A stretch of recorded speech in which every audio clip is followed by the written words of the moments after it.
As many of you know, I've been physically gifted from a really early age, just icon genetics. No, I was 300 pounds on television, which is super cute. My awkward teenage years are in reruns, which is incredible. But throughout my life, I had no baseline for fitness. I was an active kid, like I enjoyed playing sports, I just wasn't very good at them.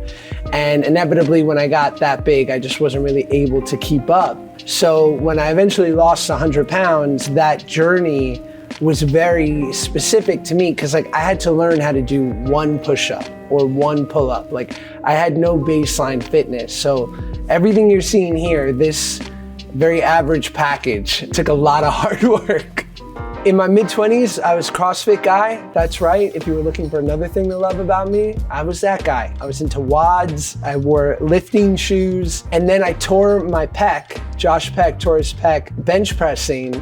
I was like, okay, I probably need to chill out on going this hard body. So I really got into boxing, and now that I'm in my 30s, more of like a Tabata approach. So constantly doing things for time. I have this app, the Tabata app, and it's like how many reps can I do within 20 seconds for 8 or 10 rounds, as opposed to maxing out and breaking another part of me.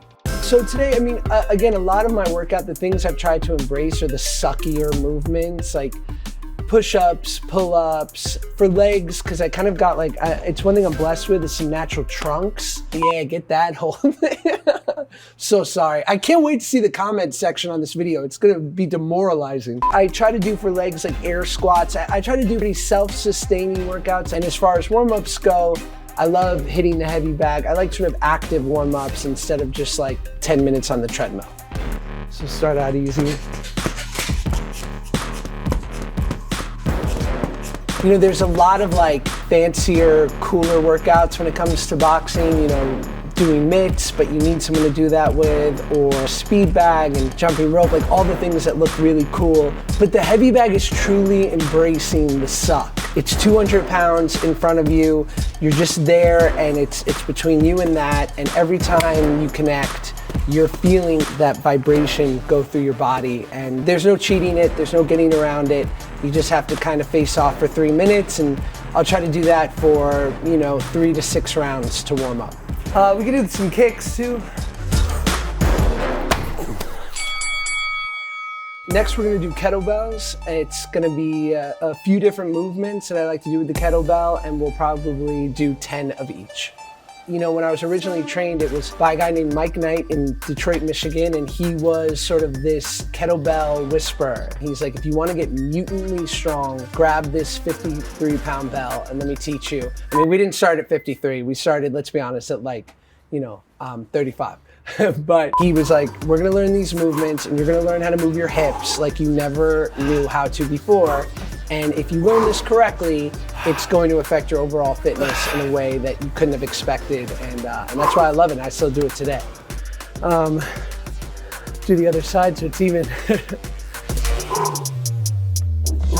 Yeah, and then we could do sort of like a military press, a strict press. I like doing like very easy barbell workouts. Not that they are easy, but I've tried the Olympic weightlifting. I might not be built for the snatch or the clean and jerk. Bench press I try to stay away from just because I did injure myself, but any of those things feel like good compound lifts that sort of incorporate a lot of different muscles and feel very impressive doing them.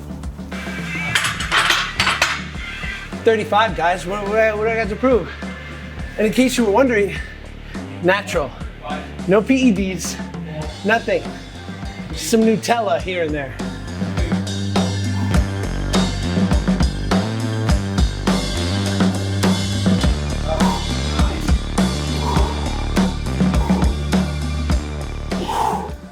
Yeah, I mean, like all of these workouts that I have grown to love, even, something as simple as a push-up, because I had to earn it, I just naturally wasn't capable of doing it the way most like young guys are able to just, knock out 20, 30 push-ups without thinking. I keep them as sort of like a standard in my workout because I never want to ever get rusty or let them go.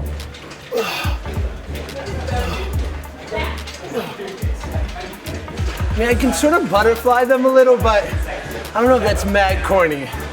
You guys have to sort of cut it out. What I try to do is I'll try to do 10, 9, 8, 7, and go all the way down to 1. And that rounds out to like somewhere in the 50s of the amount of reps I do. Certainly am taking breaks in between, but can definitely feel that when I'm done. How is that? Be honest. I can't wait to see the comments on my pull-ups because, yeah, there's a bit of a kip. I'm a big boy, okay? I'm Josh Peck with Men's Health, and that was my workout. Check out my book, Happy People Are Annoying, available everywhere now. I'm gonna go get a protein shake and an Advil.